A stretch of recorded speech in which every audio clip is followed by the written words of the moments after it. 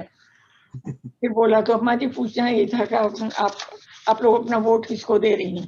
N ایک وقت میرے سے کیا پوچھے, جب تک اس نگوڑی ریشم کا دادا زندہ تھا نا, اس نے چارپائی پر پڑی ریشما کی جانب اشارہ کیا. جب تک تو وہ جس کو بھی بولے تھا اپن بھی اسی کو ووٹ کی پرچی ڈالاتے تھے. وہ گھوڑے کو بولتا تھا تو گھوڑے کو, وہ گدھے کو بولتا تھا تو گدھے کو. پر اپن کی سمجھ میں یہ کبھی نہ آیا یہ نگوڑ مارے بجات گدھے گھوڑے میری کیا مشکل حل کریں گے. پر وہ تھا ذرا بد مزاج, تو اس سے بھی ڈرتی تھی. سے ڈرتی بھی تھی, بس جس کو بولتا تھا دے آتی تھی. ہائے, اس نے سینے پہ 2 ہتھڑ مارا. اب کون بتائے گا کہ گھوڑا اچھا یا گدھا؟ مائی جیرا نے سینے پر نوجوان کے لبوں پر ہلکی سی مسکراہٹ ابھری. پھر وہ ملائمت سے بولا, مگر اماں جی تو فیصلہ کرنا آپ ہی کا کام ہے نا. دیکھیے نا, اگر اپنا قیمتی ووٹ یوں ہی ضائع کر دیں گی تو اپنا فرض پورا نہیں کریں گے. ہم آپ سے مشورہ مانگیں گے کہ آپ ہم سے مشورہ مانگیے کہ آپ اپنا قیمتی ووٹ کسے دیں. دیکھیے ہم آپ کو بتاتے ہیں کہ اتنے میں ریشما نے کرا کر بدلی. این ایک وقت میں کیا جانوں کہ فرض کیا اور فیصلہ کون کرے. میرا بھیجانا چٹ, میری لاڈلی بیمار ہے. ابھی جا, جب الیکشن آئیں گے بتا دوں گی. وہ بیزاری سے بولی اور دروازہ بند کرنے لگی. مگر اماں جی الیکشن تو سر پر ہیں, آپ کیا فیصلہ کریں گے؟ وہ جلدی سے دونوں پٹوں پر ہاتھ رکھ کر آجانا بولا. جاتا ہے یا اینٹ اڑا کر مغز پھوڑ دوں تیرا؟ مائی جیرا نے ایسے جلادوں کی طرح کہا کہ اسے جاتے ہی بنی. یہ واقعہ کل کا تھا جب ریشما کو صرف معمولی حرارت تھی, مگر آج تو وہ جلتے تلے کی طرح پھونک رہی تھی. مائی جیرا بدحواس ہو کر اس سے خیراتی اسپتال لے گئی تھی. پھر جانے کب کی جمع پونجی نکال کر ایک پرائیویٹ ڈاکٹر کو بھی دکھائی تھی. مگر بخار تھا کہ ہر لمحے بڑھتا ہی جا رہا تھا اور دوا سے مایوس ہو کر پڑ کر ریشما کو پھونک رہی تھی. اس کی آنکھوں کے آگے اندھیرا چھا رہا تھا. اے پروردگار, میری بن باپ کی بچی پر رحم کر. خوف سے اس کا برا حال تھا. بہو بھی سہمی پلنگ کے کونے سے لگی بیٹھی تھی. مائی جیرا کبھی ریشم کی نبض دیکھتی تھی, کبھی چاند پیشانی چومتی تھی, کبھی ہاتھ پاؤں سلانے لگتی تھی. بخار 103 سے کم نہ ہوتا تھا, مگر اسے تو لگ رہا تھا جسے 108 سے بھی زیادہ ہو. اسی عالم میں کسی نے کنڈی بجائی. مائی جیرا بھاگ کر گئی کیونکہ وہ قریبی مسجد کے ملا سے دم کا پانی کرنے کو کہی آئی تھی. شاید بچہ پانی لایا تھا. مگر جب اس نے دروازہ کھولا تو آج دوسرا آدمی اسے بڑی اپنائیت سے دیکھ رہا تھا. کیا ہے رے؟ مائی جیرا بغیر سلام کیے بولی. آج وہ بہت پریشان تھی. اماں جی دریافت یہ کرنا تھا کہ آپ اپنا قیمتی ووٹ کسے.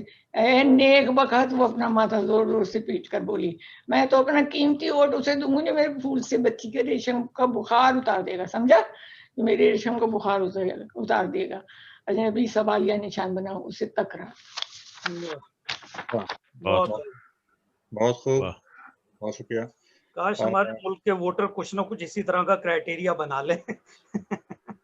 اچھا, اب سب سے پہلے تو میں شکریہ ادا کروں گا شکیلہ رفیق صاحبہ کا کہ انہوں نے جو افسانہ سنایا, اور اس میں آپ لوگ دیکھیں گے وہی ایک خصوصیت کا ذکر کیا انہوں نے بھی کیا, اور اس دوران بھی مختلف لوگوں نے کیا کہ ان کے افسانے میں اختصار کا جو پہلو ہے وہ بہت نمایاں ہے, اور پنچ لائن بھی اپنی جگہ, اور جو کہانی یعنی جو کم وقت میں وہ جو تاثر پیدا کر دیتا ہے افسانہ, وہ اس کی آپ لوگوں کو گواہی ملے گی اس افسانے میں بھی. تو اب ہماری محفل کا وقت ختم ہو گیا ہے, اور میں آپ سب لوگوں کا بےحد شکر گزار ہوں اس میں, بلکہ سب لوگوں کو انمیوٹ کر دوں گا ابھی 1 منٹ میں. اس سے پہلے میں آپ سب لوگوں کا شکریہ ادا کرنا چاہوں گا, وہ تمام حضرات خواتین